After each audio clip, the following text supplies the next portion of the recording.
Hello friends, it's Abhay Rampal from Excel Settle abroad.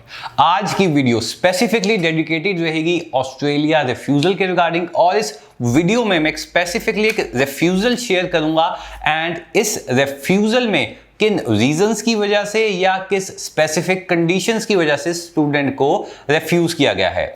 And कई refusals में specify करने की कोशिश करूंगा, कई रिफ्यूजल्स पे आप री अप्लाई कर सकते हैं, बट कई रिफ्यूजल्स ऐसी होती हैं कि आपको उन पे री अप्लाई करने का चांस प्रोवाइड नहीं किया जाता। So video would be very informative, so watch the video till the end. 15 December 2021 Australia ने अपने बॉर्डर्स ओपन किए इंटरनेशनल स्टूडेंट्स के लिए।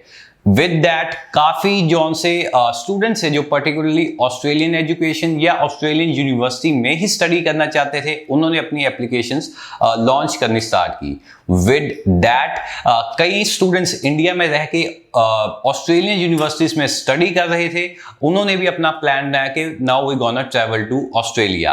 एंड इस सब के एक कॉम्बिनेशन एफर्ट बना, या मैं कहूंगा एक डोमिनो इफेक्ट बना, जिससे एक ट्रेंड स्टार्ट हो गया ऑस्ट्रेलिया में स्टडी वीजा अप्लाई करने के लिए। सो कई स्टूडेंट्स जिनको जो उनसे कनाडा के लिए एलिजिबल थे या यूके के लिए एलिजिबल थे, वो भी ऑस्ट्रेलिया में अपनी फाइल प्रोसेस करना उन्होंने स्टार्ट कर दिया। एज अ रिजल्ट हमारी इंडस्ट्री के काफी माइग्रेशन एजेंट्स, काफी स्टडी वीजा कंसल्टेंट जिनके पास ऑस्ट्रेलिया स्टडी वीजा का एक्सपीरियंस नहीं था, they also start promoting Australia. अब इसका रिजल्ट क्या हुआ? काफी हाई नंबर पे एप्लीकेशंस ऑस्ट्रेलियन एम्बेसी में गई, that we all know, and काफी स्टूडेंट्स पे बैन लगा, fake documents, each and everything. As a result Australian embassy काफी स्ट्रिक्ट हो गई, एक एक फाइल को देख के ही डिसीजन प्रोवाइड किया गया। जौन से माइग्रेशन एजेंट्स या स्टडी वीजा कंसल्टेंट सिर्फ कनाडा और यूके कर रहे थे 10 से 15 ईयर्स तक, उन्होंने भी अपनी एडवर्टाइजमेंट चेंज कर दी ऑस्ट्रेलिया की तरफ। एंड काफी स्टूडेंट्स ने उनके थ्रू अप्लाई किया। वी कैन सी काफी स्टूडेंट्स पे बैन लगा, काफी स्टूडेंट्स की रिफ्यूजल्स आई। मार्केट में अभी भी काफी लोगों को या स्टूडेंट्स को जीटीई जेन्युइन टेम्परेरी एंट्रेंट के बारे में नहीं पता, या उसका क्राइटेरिया कैसे पास किया जाता है, that they don't know. In this video I will share a refusal with you. Like किसी स्टूडेंट की रिफ्यूजल आई थी, कोई स्टूडेंट अपनी रिफ्यूजल लेके हमारे ऑफिस आया था and he wishes to reapply again. So इस रिफ्यूजल में मैं एक एक कंडीशन, एक एक क्राइटेरिया, उसको किस बेस पे रिफ्यूज किया गया वो मैं डिस्कस करूंगा, एंड ताकि आप फ्यूचर में अगर आप इस क्राइटेरिया पे सही नहीं उतर रहे, आप अप्लाई मत कीजिए। बात करें अगर कनाडा के रिफ्यूजल की, वी ऑल नो जिन स्टूडेंट्स को कनाडा की रिफ्यूजल आई है या अनलिकली जिनका कनाडा का स्टडी वीजा रिफ्यूज हुआ है, उनको बेसिकली एक ही डॉक्यूमेंट मिलता है जिसके ऊपर लिखा होता है योर प्रीवियस एजुकेशन और your current education is not in lights with your future education. That's it. Canada की आपको इतनी ही रिफ्यूजल प्रोवाइड की जाती है। बात करें अगर यूके की रिफ्यूजल की, यूके में रिफ्यूजल एक ईमेल की फॉर्म में आती है जिसके नीचे एक लिंक प्रोवाइड किया जाता है कि आप री अप्लाई भी कर सकते हैं। So that's not the issue. But अगर हम बात करें ऑस्ट्रेलिया की रिफ्यूजल की, यहां पे आपको एक डिटेल्ड रिफ्यूजल मिलती है जिसके ऊपर आपके राइट्स भी लिखे होते हैं री अप्लाई करने के। नहीं, वीजा ऑफिसर एक एक पॉइंट आपका चेक करता है, अगर वो उस पॉइंट से सेटिस्फाई नहीं है तो फिर वो आपको आपकी रिफ्यूजल में एक एक पॉइंट भी क्लियर करता है। बात करूं मैं इस पर्टिकुलर स्टूडेंट की, सो इस पर्टिकुलर स्टूडेंट की जो सी रिफ्यूजल आई है, that is on the grounds of GTE. किसी भी स्टूडेंट की अगर जीटीई के ग्राउंड्स पे रिफ्यूजल होती है तो उसकी कंडीशन होती है 500.212। ये उस पर्टिकुलर सेक्शन का नाम है या उस क्लॉज का नाम है जिसके बेस पे रिफ्यूजल आई गई है। सो ये क्लॉज है माइग्रेशन एक्ट 1994 के अधीन। ये एक लॉ है जौन सा स्टडी वीजा पे अप्लाई होता है ऑस्ट्रेलिया की, और इसी लॉ के तहत ऑस्ट्रेलियन एम्बेसी इंडियन स्टूडेंट या किसी भी इंटरनेशनल स्टूडेंट का वीजा रिफ्यूज कर सकती है। जौन सी फर्स्ट कंडीशन है जो स्टूडेंट की रिफ्यूजल पे लगी है, that is applicant circumstances in his home country. Okay, इसको मैं थोड़ा एक्सप्लेन करना चाहता हूं कि ये जो रिफ्यूजल होती है ये फाइनेंशियल डॉक्यूमेंट्स पे लगती है कि आपकी कंट्री के साथ फाइनेंशियल टाइप्स या आपकी कंट्री के साथ आपके सर्कमस्टांसेस ठीक नहीं है। अब ये चीज़ इंक्लूड करती है आपने एम्बेसी में कौन से फंड शो किए हैं, कितनी अमाउंट के फंड शो किए हैं, और जो आपने फंड शो किए हैं उसकी जस्टिफिकेशन आपने सीए रिपोर्ट या प्रॉपर्टी एवैल्यूएशन के साथ अप्लाई की है कि नहीं। अगेन मैं अपने स्टूडेंट्स को रिकमेंड करता हूं ये सेक्शन आप ध्यान से सुनिएगा। आप अकेले फंड्स मत लगाइए, उनके साथ अपने फाइनेंशियल डॉक्यूमेंट्स के साथ अपनी सीए रिपोर्ट लगाइए, अपनी प्रॉपर्टी वैल्यूएशन लगाइए, एंड फाइनली आपके फंड्स के क्या सोर्सेज थे। अगर आप इन चीज़ों का ध्यान रखेंगे तो फाइनेंशियल्स की तरफ से आपकी ऑस्ट्रेलिया की स्टडी वीज़ा रिफ्यूजल कभी नहीं आएगी। जौन सा सेकंड पॉइंट है that is very basic, the applicant immigration history. Visa officer specifically ये कह रहा है कि स्टूडेंट ने पहले कभी इंटरनेशनल ट्रैवल नहीं किया है, so I am not satisfied that he will return to his home country. Although ऐसे रिफ्यूजल्स या ऐसे रिफ्यूजल नोट्स नहीं आते हैं इंटरनेशनल स्टूडेंट्स के एप्लीकेशन में या स्टडी वीज़ा के एप्लीकेंट्स में, बट इस स्टूडेंट के उन्होंने ये भी लेके भेजा है कि I am not satisfied with candidates immigration history. सो अगर आपने इंटरनेशनल ट्रैवल किया है तो कहीं ना कहीं आपके लिए प्लस पॉइंट है अगर आप ऑस्ट्रेलिया का स्टडी वीज़ा अप्लाई करना चाहते हैं। एक और काफ़ी इंटरेस्टिंग पॉइंट है, वीज़ा ऑफिसर ने क्लियरली लिखा है highest education level 12th is year 12। Student ने अपनी 12th इंडिया में की है। I note that evidence of this has been provided in the application. जौन सा वीज़ा ऑफिसर है उसने ये क्लियरली कहा है कि ये एप्लीकेंट ने 12th की हुई है इंडिया में और ये मैंने चीज़ देख ली है इसके एप्लीकेंट में।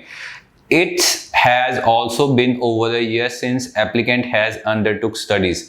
इसको मैं फिर से रिपीट करूंगा, It also has been over a year since the applicant has undertook studies. Clearly gap का यहाँ पे इन्होंने पॉइंट आउट किया है कि आपकी स्टडीज में 1 साल का गैप है। Since been over a year the applicant has undertook studies. 1 साल से बच्चे ने कोई स्टडीज नहीं की हैं।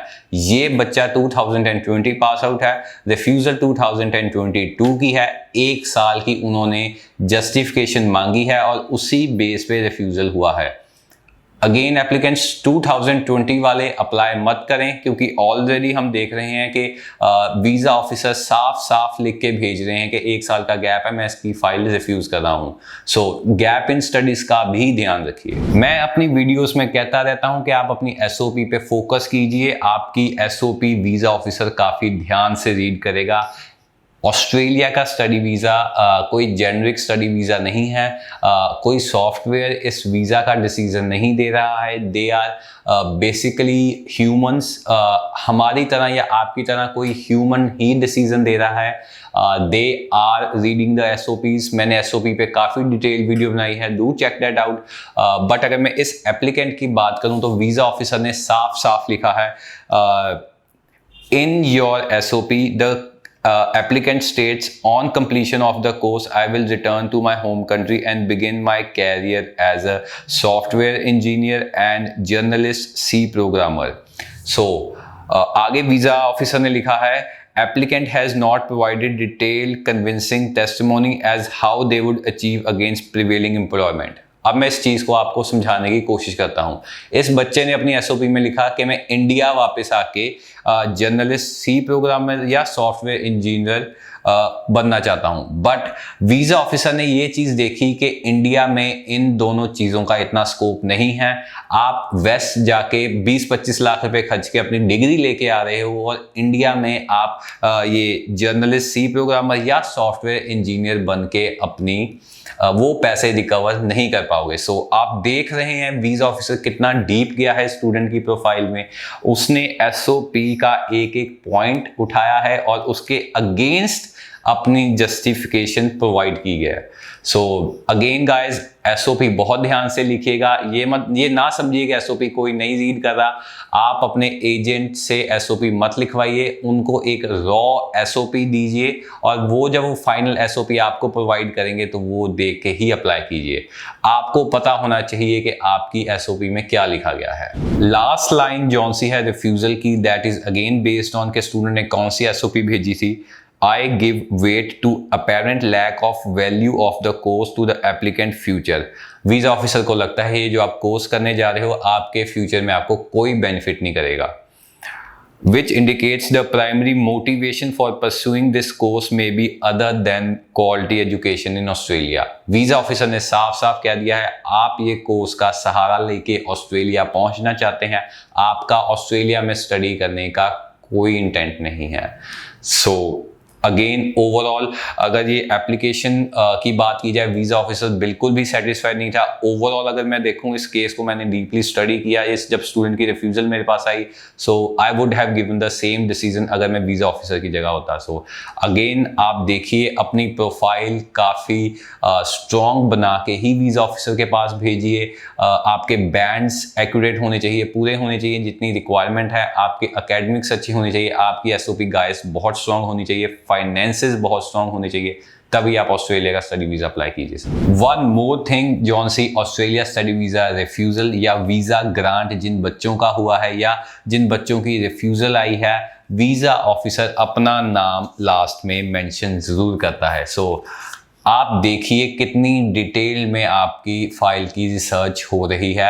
एक एक डॉक्यूमेंट वो खोल के बैठे हुए हैं आपका जब आपने अपना ऑस्ट्रेलिया का स्टडी वीज़ा अप्लाई करना है.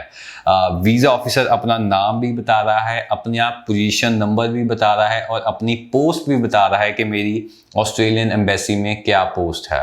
सो प्लीज़ गाइस ये मत समझिए कि कोई भी डॉक्यूमेंट मैं लगा दूंगा या लगा दूंगी तो वीज़ा निकल आएगा, ऐसा कुछ नहीं होने वाला. So be very cautious without before applying your study visa. एक अच्छा कंसल्टेंट चूज़ कीजिए, बट मेरी कोशिश होती है कि आप अपने कंसल्टेंट खुद बनिए, अपनी प्रोफाइल खुद देखिए. अगर आपकी ऑस्ट्रेलिया के लिए एलिजिबिलिटी नहीं बनती, do apply for Canada and UK. But अगर आपने डिसीजन ले लिया है मैंने ऑस्ट्रेलिया ही अप्लाई करना है, सो आप अपनी प्रोफाइल काफ़ी अच्छी तरह से असेस करके अप्लाई कीजिए. अगर आपको शक हो रहा है कि ये फंड्स मेरे ठीक नहीं है, इस पर रिफ्यूज़ल आ सकती है, एसओपी ठीक नहीं है, रिफ्यूज़ल आ सकती है, अपना इनटेक डेफर कर लीजिए. सीओई आप अपने नेक्स्ट इनटेक के लिए रख लीजिए, बट जल्दी मत कीजिए. ऑस्ट्रेलिया का वीज़ा बहुत सोच समझ के ही अप्लाई कीजिए.